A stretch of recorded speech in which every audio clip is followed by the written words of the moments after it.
안녕하세요, 따욱입니다. 오늘은 한국 개발자들 사이에서 좀 이슈가 되고 있는 재밌는 일이 있어가지고 한번 가져와 봤습니다. 현재 독일의 한 개발자가 한국 인터넷 뱅킹이 위험할 정도로 구리다고 엄청나게 패고 있거든요. 진짜 열심히 패고 계세요. 그래서 꽤 이슈가 되어서인지 한국어 번역본도 있더라고요. 하지만 지독한 문과인 저는 이 한국어를 봐도 무슨 말인지 이해하기가 어려워서 좀 쉽게 이야기해보면 어떨까? 왜 알아야 하냐고요? 개판이니까. 이 독일의 한 개발자는 블라디미르 팔란트라는 분입니다. 당연히 초면이시겠죠? 하지만 광고 차단 플러그인 애드블럭을 아실 수는 있어요. 이렇게 생긴 거죠. 최고의 광고 차단기라는 명성에 맞게 저도 설치했고 광고 없는 인터넷을 열심히 즐기고 있습니다. 이 클린한 인터넷 생활을 즐길 수 있게 해준 애드블럭의 개발자가 블라디미르 팔란트입니다. 이분이 자신의 블로그에 보안 관련 이슈를 많이 포스팅하거든요. 근데 1월에 한국이 등장한 거죠. 한국에서 은행 웹사이트에 들어가려면 깔아야 하는 이 모든 것들에 대한 문제점을 폭로하는 글입니다.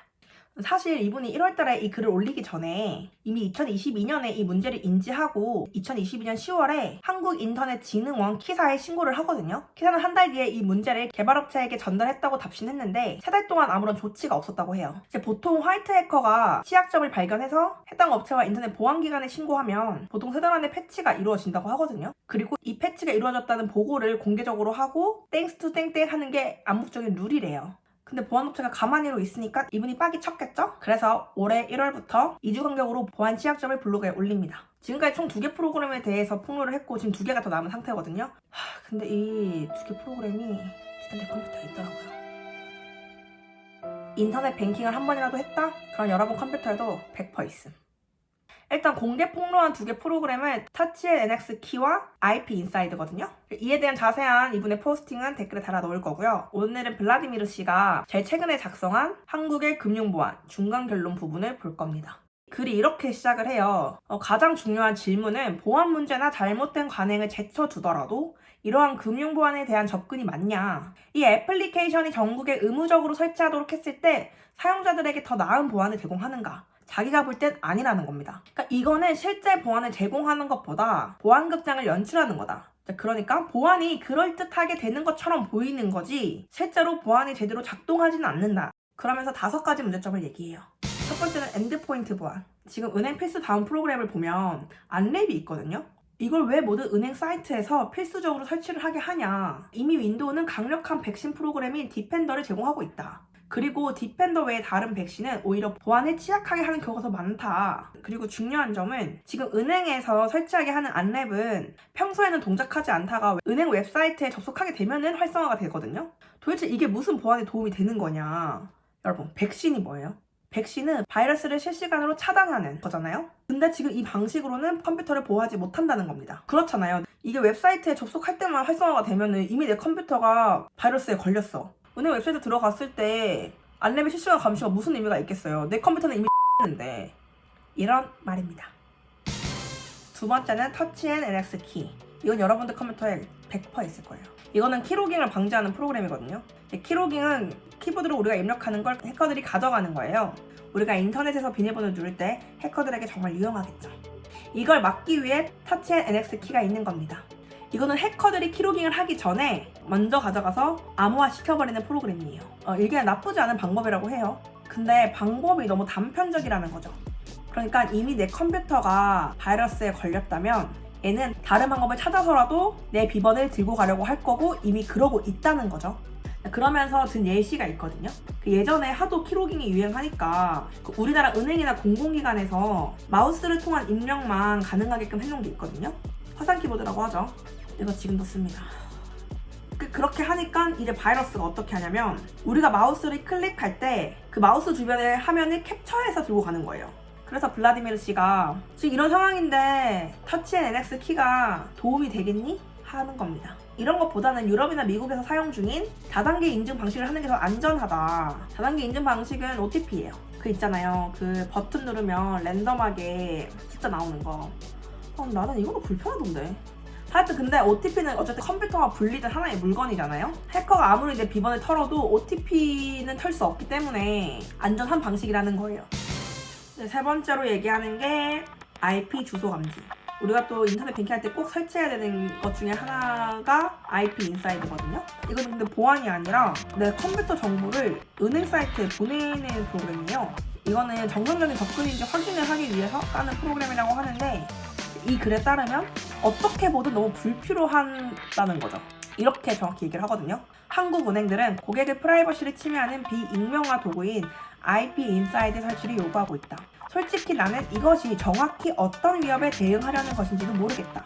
단순히 고객 데이터를 더 많이 수집하기 위한 핑계가 아니고 위협을 막기 위한 것이라고 가정을 해봐도 모르겠다는 거예요. IP 인사이드는 예상되는 위협에 전혀 못 쓸모일 것이며 다른 방식이 더 나을 것이다. 자, 다음은 인증서 기반 로그인. 인증서 기반 로그인은 공인인증서죠. 여기서 진짜 공감 가는 말이 하나 있었는데요. 이것은 악몽과 같은 사용자 경험을 제공한다고 적으셨더라고요. 공감합니다. 1따봉 드릴게요.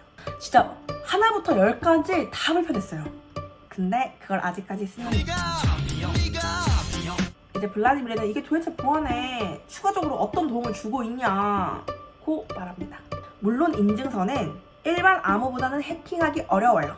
그런 장점이 있는데 너무 매우 엄청나게 불편한 인증서를 써야 할 이유가 있을까요? 이미 HTTPS로 충분한 암호화 통신을 하고 있는데 다른 나라에는 왜 없겠어요? 공인인증서 없어도 별 문제 없으니까.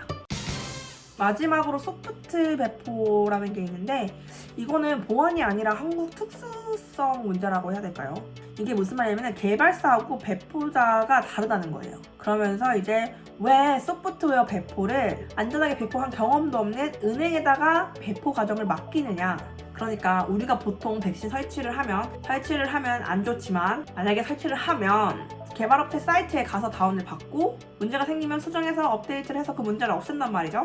근데 우리는 이 많은 프로그램들을 은행 사이트에서 직접 다운받죠. 근데 은행 입장에서는 이게 잘 돌아가면은 업데이트를 할 이유가 없어요. 업데이트 했다가 더 큰 문제 생기면 더 힘드니까. 그래서 이제 이 블라디미르 씨가 확인을 해보니까 이 게으른 은행들이 취약점이 이미 많잖아요. 알려진 프로그램들도 여전히 사용을 하고 있더라. 정말 문제가 많다.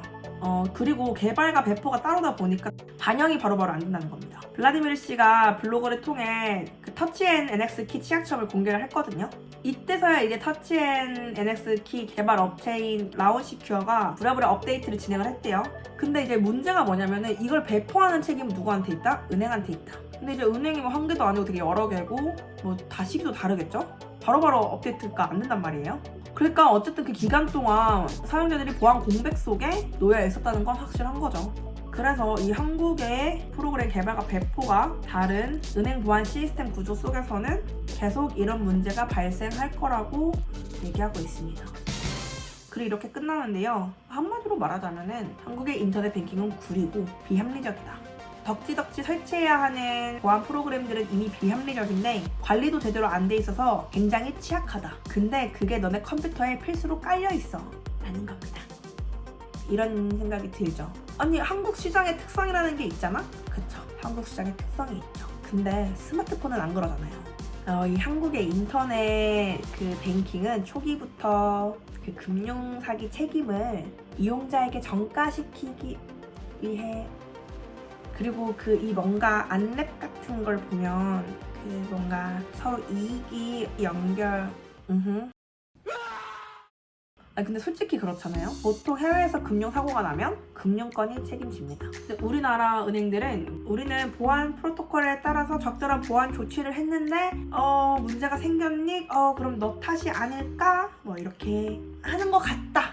근데 관리는 이따위로 하고 있는 거고, 아무리 스마트폰 뱅킹이 대세라고 하지만 여전히 많은 개인들과 회사들이 컴퓨터로 거래를 많이 하고 있거든요. 저도 저번 주에 들어갔단 말이죠. 사실 그동안은 이 프로그램에 대한 소스가 공개되어 있지 않아서 얼마나 취약한지 공개적으로 검증할 기회가 없었다고 해요. 블라디미르 씨 오케이 하셨나요? 시켜줄게 그냥해서 그런가요? 아니, 시켜줄게 명예 한국인. 어쨌든 이번 기회로 취약점을 고치는 것 이상으로 좀 변화가 생겼으면 좋겠어요. 지켜볼 거예요.